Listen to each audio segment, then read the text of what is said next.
नमस्कार। इस video lecture के अंतर्गत लाइट के एक और करेक्टरिस्टिक अपवर्तन की बात करेंगे। इससे पहले वाले वीडियो में आपने देखा प्रकाश का परावर्तन, रिफ्लेक्शन ऑफ लाइट। इस वीडियो में देखेंगे रिफ्रैक्शन ऑफ लाइट। बहुत ही इम्पॉर्टेंट टॉपिक है और आसानी से लोगों को जल्दी समझ में नहीं आता है। मैं पूरी कोशिश करूंगा आपको बहुत अच्छे समझ में आ जाए। आशा करता हूं इससे पहले वाला जो वीडियो लेक्चर था उसमें हमने प्रकाश के परावर्तन की चर्चा की थी कि प्रकाश जब किसी तल से टकरा कर लौटता है तो इस घटना को हम प्रकाश का परावर्तन कहते हैं। और इसी घटना की वजह से हम किसी भी आईने में अपना इमेज देख पाते हैं। तो परावर्तन आई होप आपको अच्छे समझ में आया होगा। अब बात करते हैं प्रकाश के अपवर्तन की। शुरू करने से पहले आप इसका स्क्रीनशॉट लें ताकि आपको इसके नोट्स बनाने में आसानी हो। चलिए शुरू करते हैं। देखिएगा प्रकाश का अपवर्तन, रिफ्रैक्शन ऑफ लाइट। सबसे पहले समझेंगे ये घटना होती क्या है। प्रकाश की किरण जब एक माध्यम से दूसरे माध्यम में जाती है, प्रकाश की किरण जब एक माध्यम से दूसरे माध्यम में जाती है, देखिएगा एक एक शब्द को लेके चलेंगे जिससे कन्फ्यूजन बिल्कुल ना हो। माध्यम की बात अगर करें तो मैंने आपको प्रकाश के पहले लेक्चर में बताया था कि प्रकाश पारदर्शी माध्यम में ही ट्रैवल कर पाता है। प्रकाश की किरण को जाने के लिए माध्यम कैसा होना चाहिए? पारदर्शी माध्यम होना चाहिए। इससे पहले के वीडियो में हमने देखा परावर्तन। तो परावर्तन क्या था कि प्रकाश की किरण किसी तल से टकरा के लौट रही है। तल से टकरा के लौट रही है का मतलब क्या है कि प्रकाश की किरण जा रही है किसी भी माध्यम में, चाहे वो माध्यम पानी हो, चाहे वो माध्यम कांच हो, चाहे माध्यम वायु हो, लेकिन जब वो किसी ऐसे माध्यम से टकराती है जिसमें वो पार नहीं जा सकती। मान लीजिए प्रकाश की किरण जा रही है, दीवार से टकराएगी। अब दीवार में प्रकाश नहीं जा सकता क्योंकि दीवार पारदर्शी माध्यम नहीं है, तो उस तल से टकरा के लौटेगा। तो जब प्रकाश किसी ऐसे माध्यम से टकराता है जो अपारदर्शी है तो उससे टकरा के तो लौट के ही आएगा।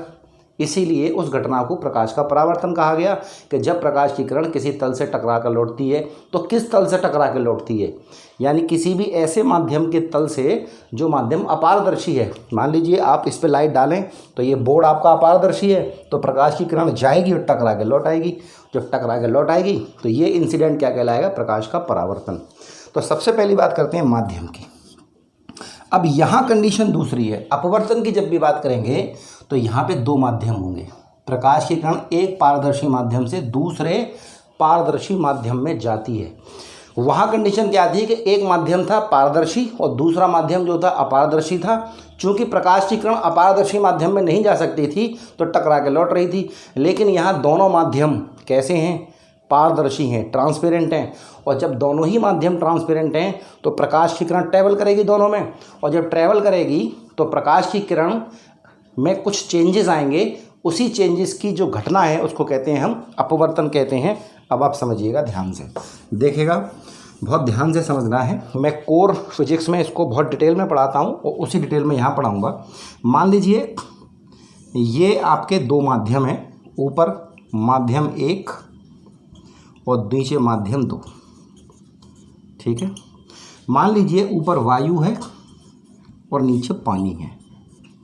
हो सकता है अगर हम इसको अगर अपनी लाइफ में देखें तो ये बाल्टी है, इस बाल्टी में यहाँ तक पानी भरा हुआ है और ऊपर हवा है। यहाँ पे क्या होगी? वायु होगी।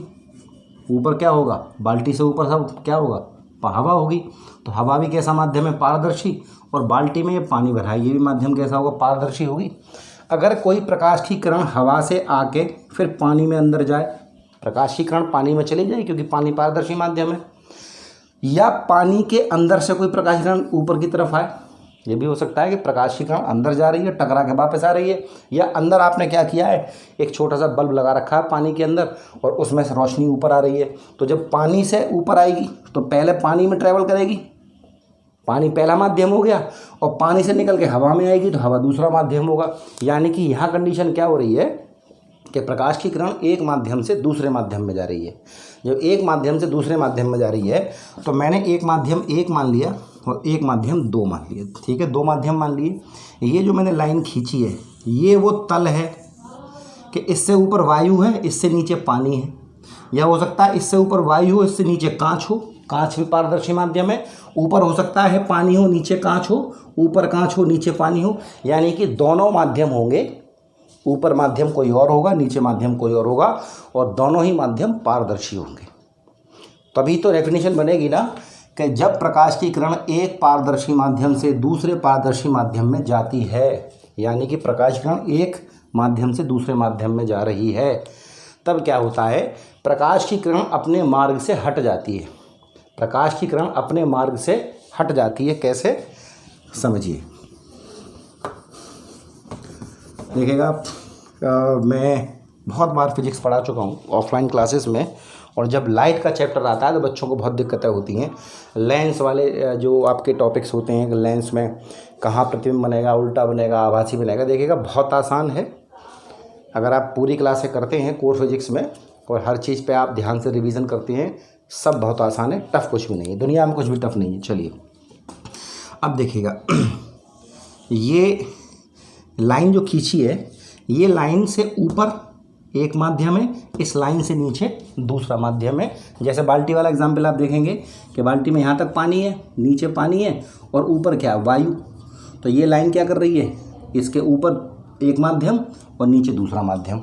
अब आपने क्या किया, प्रकाश की एक किरण डाली यहाँ से ऐसे करके, ऐसे करके, तो प्रकाश की किरण सीधी जानी चाहिए, सीधी जानी चाहिए, लेकिन ये सीधी नहीं जाएगी।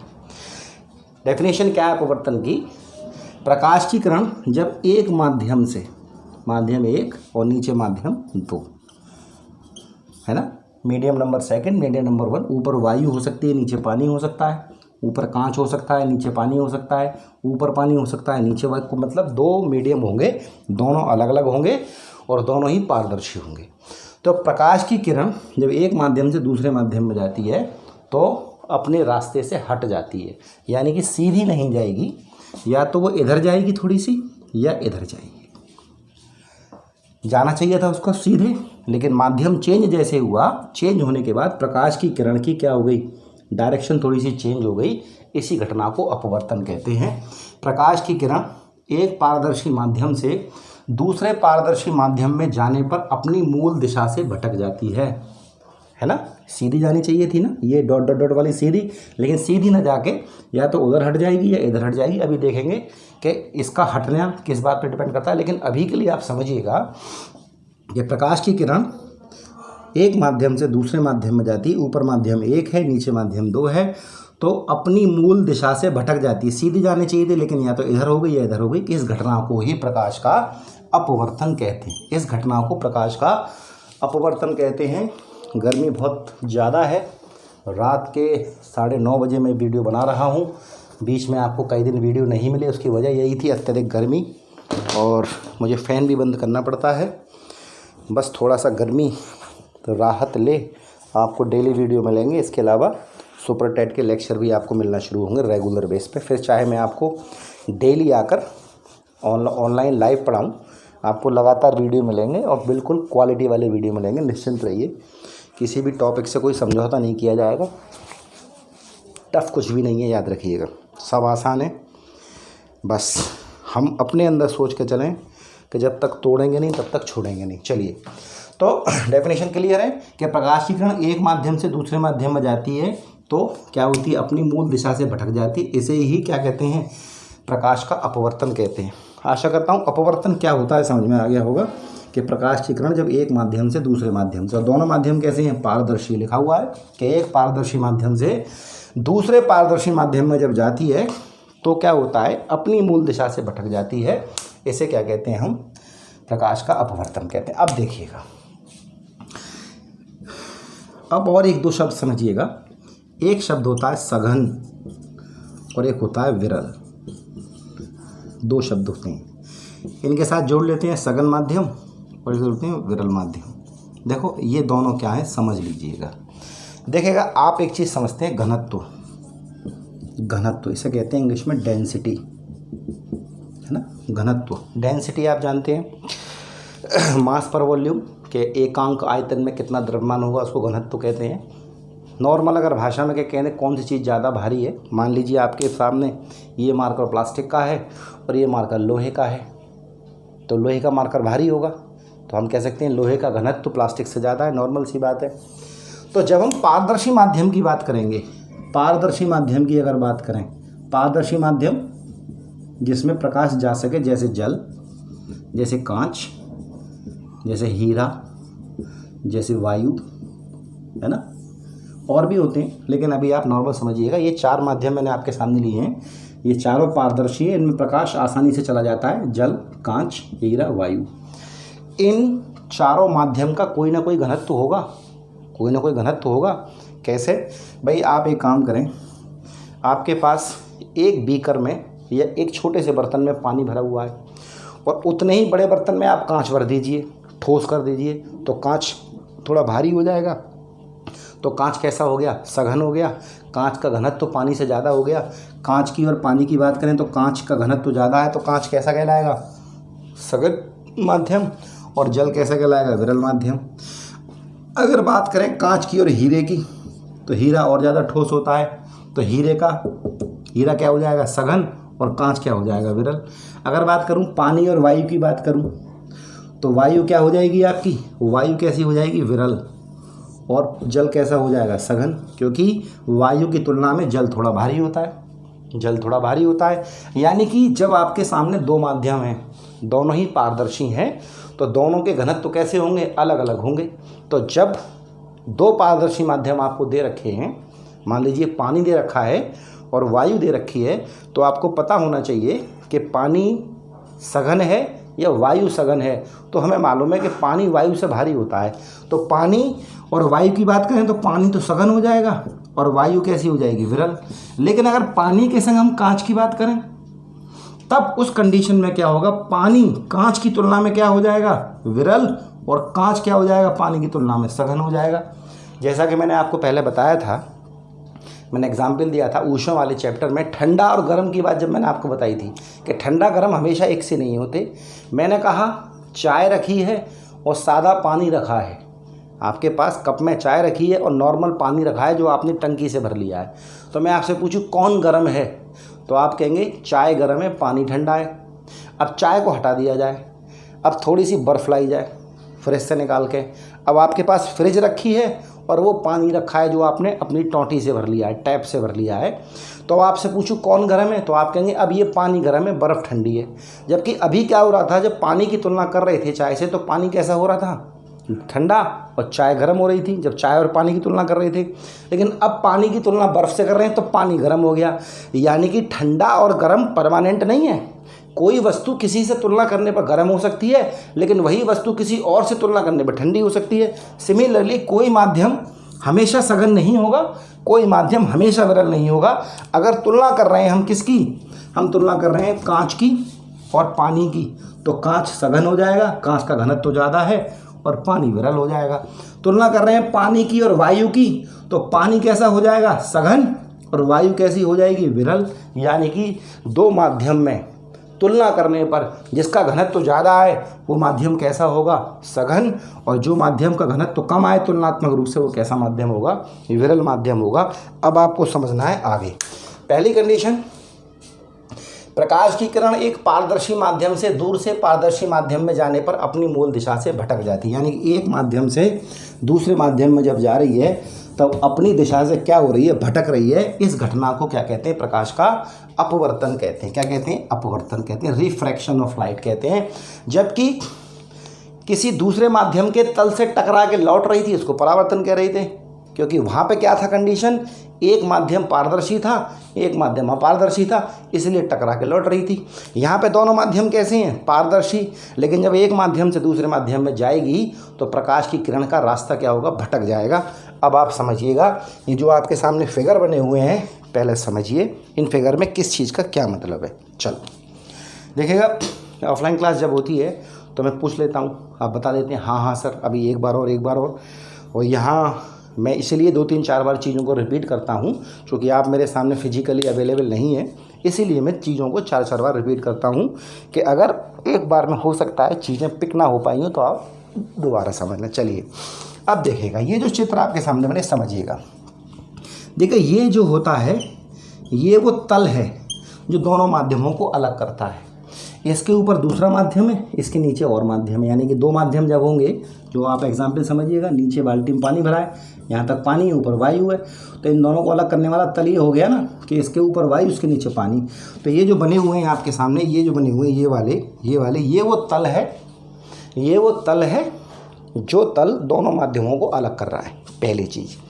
दूसरी चीज़ आप देखेंगे एक डॉट डॉट करके लाइन बनी हुई है, देखिए प्रकाश की किरण यहाँ से जा रही है ऐसे करके, यहाँ टकरा रही है। यहाँ जिस जगह प्रकाश की किरण टकरा रही है, नीचे जा रही है, जहाँ ये टकरा रही है ये पॉइंट और ये तल, इसके संग 90 का एंगल बना दो आप, 90 का एंगल नीचे तक बना दो, ये ऐसे करके बन गया 90 एंगल। इसके संग किसके संग, इसके संग बनाना है, तल के संग, है ना। जो लाइन ऊपर से आ रही थी आपके लिए अभी, ये जो आ रही है प्रकाश की किरण टकरा रही है, दोबारा समझिए एक बार इसको, क्योंकि जब तक आप फिगर की सारी चीज़ें नहीं समझेंगे तब तक आपको समझ में नहीं आएगा, और मैं जब तक समझा नहीं लूँगा मैं आगे बढ़ूँगा नहीं। ये वो तल है जो दोनों माध्यमों को अलग कर रहा है, ये अभिलंब है, ये अभिलंब इसे कहते हैं। अभिलंब है क्या कि आपकी प्रकाश की किरण ऐसे जा रही है, यहाँ टकरा रही है इस बिंदु पे, है ना, इस बिंदु पर टकरा रही है यहाँ, इस बिंदु से इस तल के साथ 90 का एक एंगल बनाते हुए लाइन खींच दो, इसे कहते हैं अभिलंब, इसे अभिलंब कहते हैं, ठीक है ना। अब क्लियर है। अब देखिएगा जब ये किरण दूसरे माध्यम में जाएगी, है ना, तो कायदे में तो सीधा जाना चाहिए इसको, लेकिन ये सीधी नहीं जाएगी, या तो ये इधर चली जाएगी कंडीशन 1,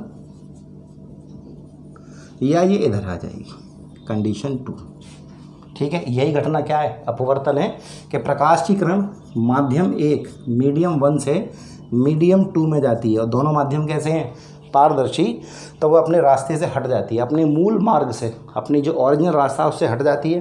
तो रास्ता तो ओरिजिनल इसका यही जा रहा है ना, लेकिन ये इस पे नहीं जाएगी, या तो इधर हो जाएगी या उधर हो जाएगी। इसी घटना को प्रकाश का अपवर्तन कहते हैं। अब देखिएगा ये जो डॉट डॉट है ये इसे हम कह रहे हैं अभिलंब, इसे कह रहे हैं अभिलंब, ठीक है ना, अभिलंब कह रहे हैं, चाहिए।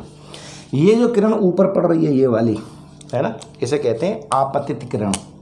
क्या कहते हैं, आपतित किरण कहते हैं, ठीक है ना, आपतित किरण। आपतित का मतलब क्या है, गिरना, इंग्लिश में कहते हैं इंसिडेंट, रे ऑफ इंसिडेंट कहते हैं ना, रे ऑफ इंसिडेंट, ठीक, इंसिडेंट यानी कौन सी किरण टकरा रही है, आपतित किरण, क्लियर है। जब ये किरण नीचे निकल जाती है पार, चाहे ये वाली हो चाहे ये वाली हो, क्योंकि ये वाली तो होगी नहीं, अपने रास्ते से हट जाएगी, ये वाली हो ये वाली, इसका नाम क्या होता है, अपवर्तित किरण, अपवर्तित किरण, ठीक है ना, इसे कहते हैं अपवर्तित किरण, ray of refraction, ray of refraction, ठीक है ना। यानी कि अपवर्तन के बाद, अपवर्तन के बाद किरण का नाम क्या हो गया, अपवर्तित किरण, सही है ना। ये आपतित किरण थी, वो कौन सी किरण हो गई, अपवर्तित किरण हो गई।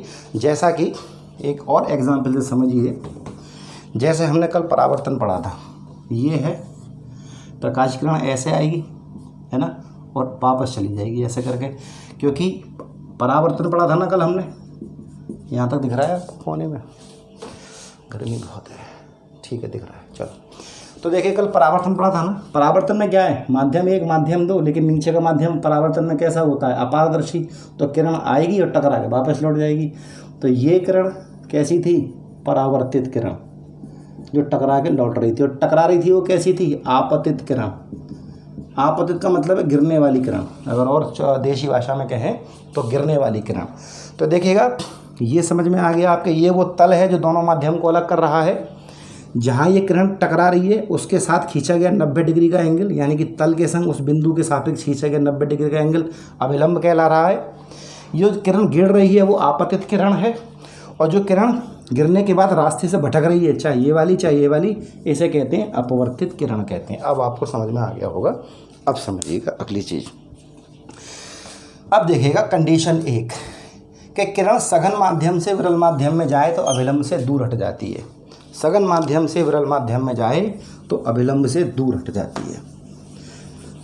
सघन माध्यम से किरण विरल माध्यम में जाए तो अभिलंब से दूर हट जाती है। देखिएगा ये आपका वो तल है, इसके ऊपर एक माध्यम, इसके नीचे दूसरा माध्यम।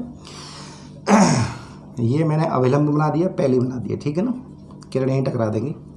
ऊपर जो माध्यम है वो कैसा है, सघन, और नीचे का माध्यम कैसा है, विरल, है ना। नीचे का माध्यम कैसा है, विरल है। दोनों ही माध्यम पारदर्शी होंगे, लेकिन दोनों माध्यम पारदर्शी होने में कंडीशन क्या होगी कि दोनों तुलना करेंगे तो दोनों में से एक का घनत्व ज़्यादा होगा, वो सघन कहलाएगा, और एक माध्यम कैसा होगा, विरल होगा। तो माध्यम कम घनत्व के आधार पर कैसा कहलाएगा, विरल कहलाएगा। आप मेरी बात समझिए, एक माध्यम से दूसरे माध्यम में जाए, देखिएगा सघन माध्यम में चाल हमेशा कम होती है और विरल माध्यम में चाल हमेशा कैसी होती है, ज़्यादा होती है। नॉर्मल सी बात है कि वायु में प्रकाश की चाल ज़्यादा होगी, पानी में उससे कम होगी, कांच में और कम होगी, हीरे में और कम होगी।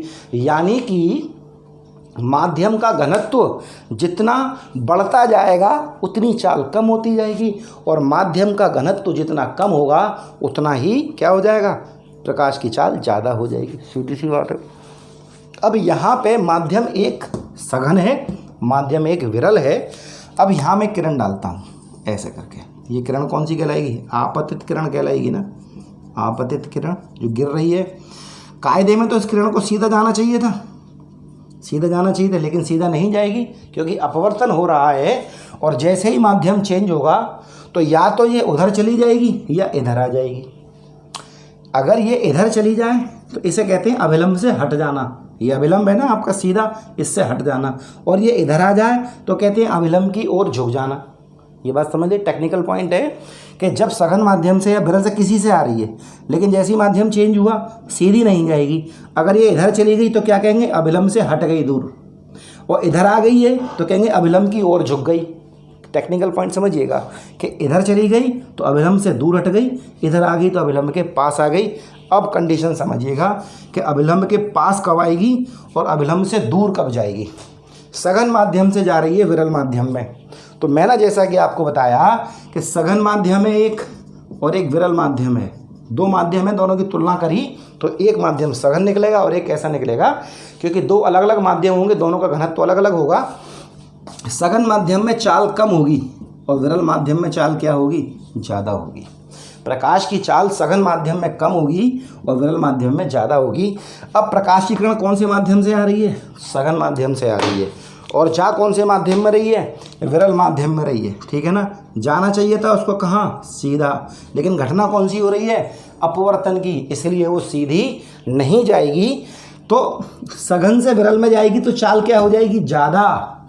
सघन माध्यम से जब विरल माध्यम में प्रकाशीकरण जाएगी तो क्या हो जाएगी, उसकी स्पीड ज़्यादा हो जाएगी। उस कंडीशन में ये अभिलंब से हट जाएगी, अभिलंब से हट इधर चली जाएगी।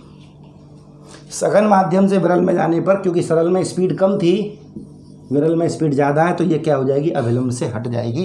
तो क्या लिखा हुआ है कि जब प्रकाशीकरण सघन माध्यम से विरल माध्यम में जाती है तो अभिलंब से क्या होती है, दूर हट जाती है। अभिलंब से दूर हट गई, ये जा रही है दूर हट के, कायदे में जाना चाहिए था इसको ऐसा।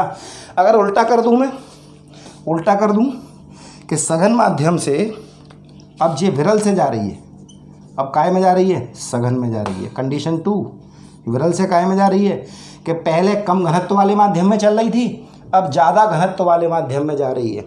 अब स्पीड क्या थी पहले, ज़्यादा, अब जा कौन से में रही है, जिसमें स्पीड कम है। तो अब क्या होगा, अब क्या होगा, ये अभिलंब की ओर झुक जाएगी। ये क्या हो जाएगी, अभिलंब की, यानी कि स्पीड क्या हो गई, कम हो गई ना।